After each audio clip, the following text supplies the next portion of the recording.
L'étoile polaire nous indique la bonne direction à prendre et c'est pour cela que je veux croire que Volvo l'a choisi.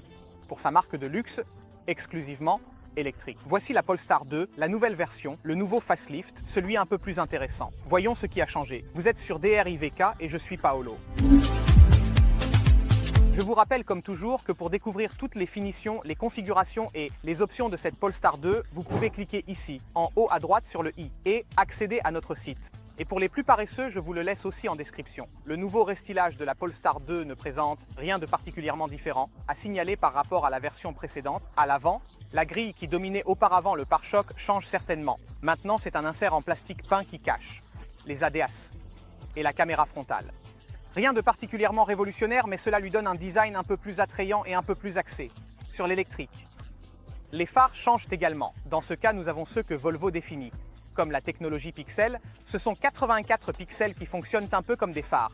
Matrix, donc pour assombrir et éclairer les zones en fonction du trafic. Détectés évidemment par les caméras, positionnés sur toute la surface de la voiture. Les jantes sont également nouvelles dans cette version, toujours légèrement pleines pour améliorer l'aérodynamique. Dans notre configuration, elles sont de 19 pouces, mais il est possible de monter en option des jantes de 20 pouces. Il est intéressant de noter que des jantes forgées de 20 pouces sont toujours disponibles pour la version performance. Il y a toujours l'autocollant de Polestar qui la distingue, indiquant la capacité de la batterie et la puissance, dans ce cas 82 kWh pour 220 kW de puissance. En nous déplaçant vers l'arrière, nous trouvons toujours la double C iconique reliée par, comme nous l'avons déjà défini, le monocyle arrière avec 284 LED individuels qui s'immergent, augmentant ou diminuant ainsi la puissance pour économiser la batterie. Cependant, cela reste une option. En ce qui concerne les intérieurs, nous trouvons quelques nouveautés intéressantes. Tout d'abord, Volvo met beaucoup l'accent sur les matériaux qu'elle a utilisés pour ses intérieurs. Dans la version que nous avons aujourd'hui à l'essai, nous avons ces magnifiques sièges en appât. Ils tiennent beaucoup à le préciser. Et je dois dire qu'ils sont effectivement très beaux, un peu particuliers, au niveau du confort car l'assise est assez rigide. Mais on est tout de même très à l'aise. En parlant toujours de matériaux, nous trouvons également ce faux frêne. En réalité, c'est du frêne recyclé puis tout recollé. En somme, il y a tout un processus derrière qui soutient évidemment le thème de l'éco-durabilité en ce qui concerne les matériaux utilisés. Nous n'avons pas tous beaucoup aimé aujourd'hui en la regardant bien en détail. La quantité de matériaux utilisés, je m'explique. La partie supérieure du tableau de bord est en un peu de tissu. Agréable au toucher, très premium. Ensuite, nous avons un tissu légèrement différent. Ensuite, nous avons justement ce bois qui est très beau, surtout au toucher et à l'œil. Et ensuite, nous avons un plastique doux. Un peu de confusion dans le matériau, mais dans l'ensemble, le ressenti est très premium.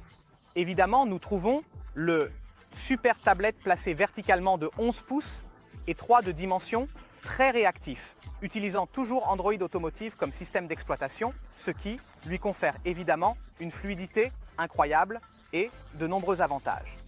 En ce qui concerne la configuration de la navigation, en utilisant Google Maps qui est intégré, il nous permet de signaler toutes les bornes de recharge le long du trajet et de programmer les voyages en fonction de cela. Très bel écran également que nous avons en face de nous, de 12,3 pouces, qui ne montre cependant que deux modes. Le mode appelé calme, donc où il nous montre la vitesse.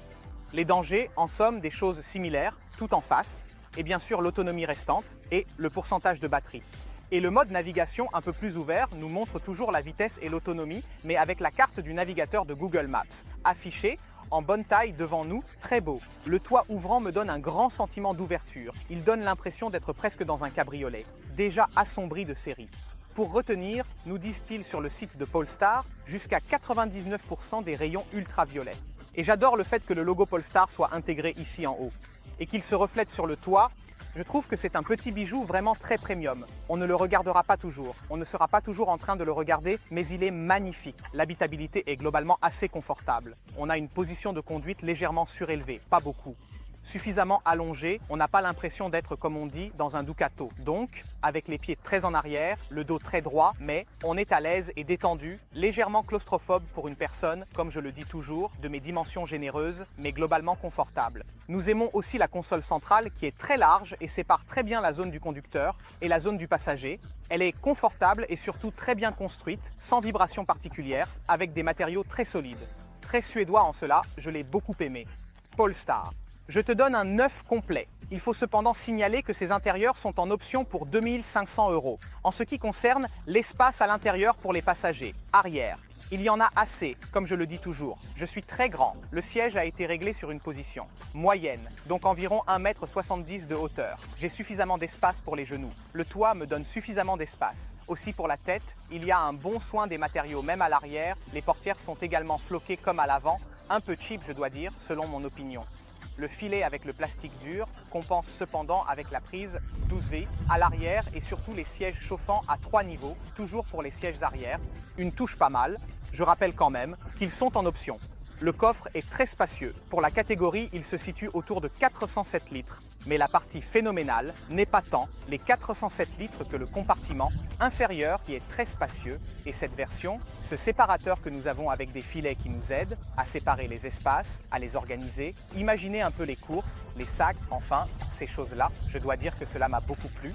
Je me souviens évidemment que nous avons aussi un petit espace à l'avant sous le capot puisqu'il n'y a pas de moteur thermique et que le pack de batterie est placé sous le véhicule pour abaisser le centre de gravité. Donc, le frunk, comme il l'appelle outre-Atlantique, est également intéressant à l'avant.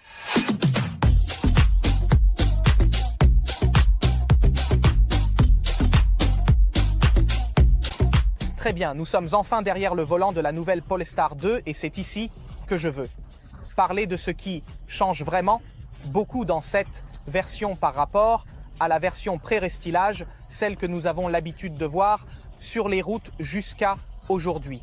Principalement, ce qui change, c'est le pack de batterie et les puissances des différents moteurs. Celle que nous avons aujourd'hui à l'essai est peut-être la version la plus intéressante du point de vue de l'autonomie. Du point de vue de la puissance, en effet, nous avons la version 82 kWh pour 220 kW de puissance et cela signifie avoir un véhicule avec une grande puissance et une valeur de couple très élevée. En effet, nous nous situons autour de 299 shekels, donc 220 kW, 299 shekels selon le site déclaré et un 0-100 qui se situe autour de 6,2 secondes ou 6,4. Cela dépend du type de motorisation. Je m'explique mieux. Ils ont maintenant introduit la version long range dual motor, donc à transmission intégrale. Il y a aussi la version long range single motor qui a déplacé la traction de l'avant à l'arrière, ce qui est le cas de la version single motor uniquement arrière, standard range, et la version performance où plusieurs éléments changent. Nous avons des suspensions Olin, des jantes forgées de 20 pouces, des étriers Brembo à 4 pistons en aluminium avec des disques perforés et autoventilés, des ceintures jaunes, des accents particuliers.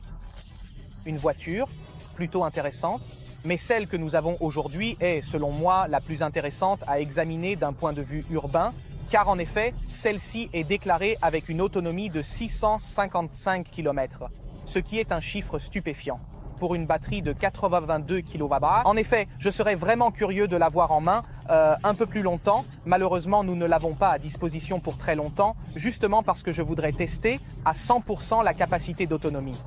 Évidemment, les kilomètres sont déclarés pour le cycle WLTP. Donc, il n'est pas dit que ce soit effectivement ces 655 km. Mais si nous pouvions attester, même seulement d'une donnée autour de 650-640 km, avec une seule charge d'électrons, je considérerais vraiment cette nouvelle motorisation de Volvo comme approuvée. Je dois dire que pour le moment, la conduite m'a semblé extrêmement confortable. Le châssis me semble assez rigide, mais le réglage des suspensions, comme vous le voyez, je viens de prendre un nid de poule, est plutôt souple et adapté à la ville. J'aime beaucoup la réactivité de la direction qui peut être réglée sur 3 niveaux de dureté, appelons-les ainsi, différents. Nous avons donc une conduite souple qui est recommandée pour une utilisation en ville, les manœuvres, les stationnements. Ensuite, nous avons la version normale qui est justement recommandée pour la conduite de tous les jours, sans engagement. Et puis nous avons la version intense qui est recommandée pour une conduite sur autoroute ou des sections un peu plus techniques, un peu plus exigeantes. Je l'utilise en mode intense justement parce que c'est celui avec lequel je me sens le mieux. Et toujours dans les paramètres, nous avons évidemment le mode sport qui désactive partiellement les contrôles pour garantir un minimum de sécurité, ce qui est très important en conduite, surtout avec une traction arrière à laquelle tout le monde n'est peut-être pas habitué. J'imagine l'utilisateur moyen qui passe d'une voiture diesel à traction avant à une électrique à traction arrière avec les 470 Nm de couple déclaré, il y a donc un risque qu'un léger dérapage contrôlé ne soit pas trop contrôlé. Je dois dire, les contrôles désactivables sont très intéressants, mais surtout très utiles. Nous avons également les réglages de la conduite One Pedal. Évidemment, nous pouvons régler la puissance du freinage régénératif et nous pouvons régler si le freinage régénératif nous amène à un arrêt complet ou si nous devons utiliser la pédale de frein pour arrêter complètement le véhicule. Je l'utilise intensément parce que j'apprécie particulièrement la conduite à une pédale. En somme, cela permet de recharger un peu plus la batterie, de presque annuler la consommation du système de freinage. Évidemment, en parlant des plaquettes et des disques, donc pourquoi ne pas profiter de cette option tant qu'on l'a? Comme je le disais, la direction est très belle, super précise, je ne m'y attendais pas. On peut parfaitement la diriger et la conduite est très propre même à l'avant. La visibilité est très bonne, comme je l'ai dit précédemment, la position de conduite est surélevée mais pas trop, donc on est à l'aise en voyant très bien la route.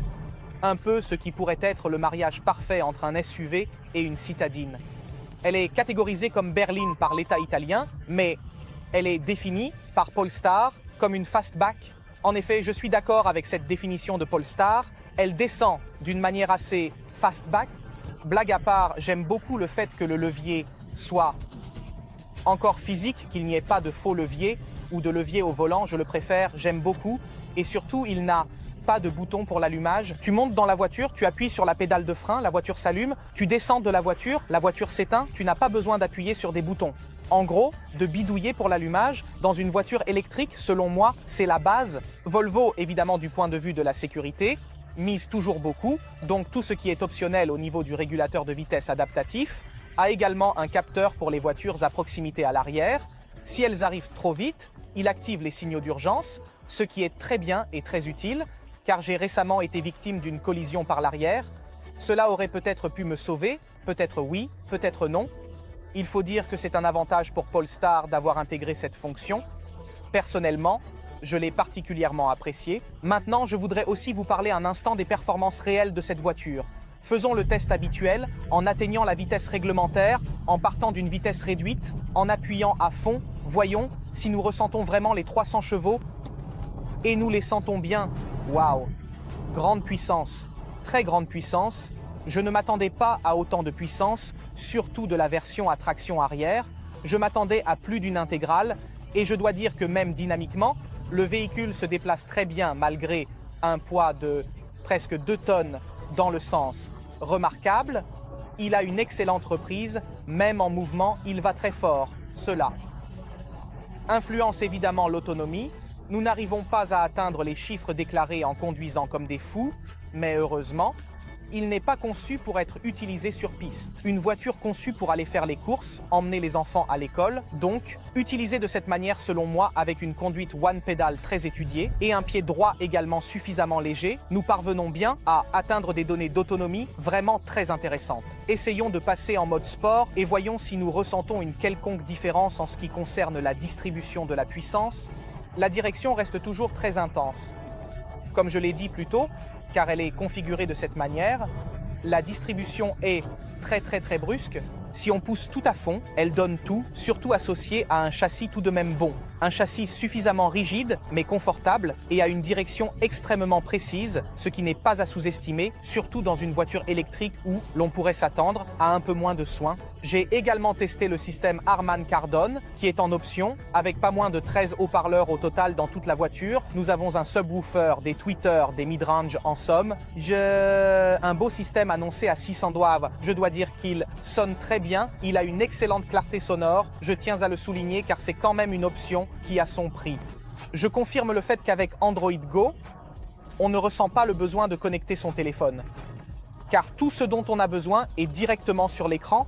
Je m'explique, je l'aurais principalement connecté pour Spotify, mais je n'en ai pas eu besoin parce que Spotify est déjà installé ici. Puis en procédant à la connexion avec notre compte, nous pourrons également avoir éventuellement Spotify Premium, dans le cas où l'on a un compte Spotify Premium, ce qui me surprend le plus, c'est à quel point la conduite est douce. Ces routes ne sont pas parmi les mieux asphaltées en Italie, et pourtant, on conduit très confortablement. Mais maintenant, nous avons une grande route devant nous avec une limite un peu plus élevée. Je veux essayer le régulateur de vitesse adaptatif, surtout parce que je vois qu'il y a des voitures devant moi, donc voir un peu en temps réel avec vous. Comment est le freinage ?